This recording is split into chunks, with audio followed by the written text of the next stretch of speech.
আলহামদুলিল্লাহ খুবই আনন্দঘন মুহূর্তে অনেকটা উপভোগ করছিলাম। আমাদের এখনো অনেক কিছু বাকি আছে। আমাদের ছাত্রদের 5 থেকে 6টা প্রদর্শনী এখনো বাকি আছে। সময় সংকীর্ণতার কারণে আমরা সব কিছু বিস্তারিত দিতে পারছি না। সবার সঙ্গে দৃষ্টিতে দেখবেন, জায়গা স্বল্পতা ভাবে জায়গা দিতে পারছি না। অনুষ্ঠানের এই পর্যায়ে আমাদের প্রধান মেহমান হযরত আল্লাহ হযরত মৌলানা আবু মুসা কাসিম রহমান দরকারের পক্ষ থেকে আলহামদুলিল্লাহ। আসলে বাবা তো বাবার হয়, যাদের বাবা নাই সে বাবার ধৈর্য বুঝে। আসলে আমরা যারা কৌমিতে পড়ালেখা করি, যারা আমরা কৌমি মাদ্রাসায় পড়ালেখা করি, আমাদের শিক্ষকরা আমাদের বাবা।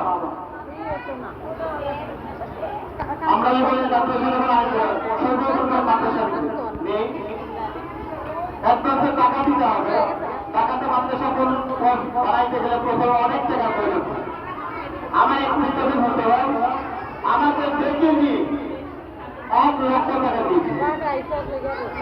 আরেক পুস্তকের মধ্যে হুজুরের কাছে দোয়ার জন্য দিচ্ছি, রিক্সা থেকে নামছি, নামার পরে চলে আসবো, তখন হুজুর আমাকে রিক্সা থেকে আবার নামাইছে। নামার পরে চিন্তিত মনে হয়। আমি ঘরে গেছি, আমাদের আমাদের বলতেছেন ব্যাংক থেকে টাকা করে পৌঁছে নামাইতে হবে।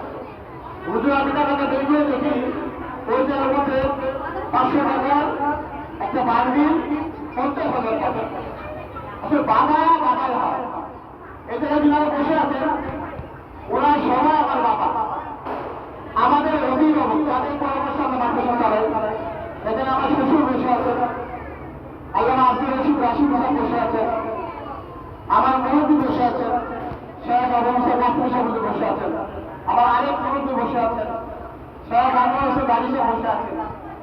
আমরা আমাদের মুরব্বী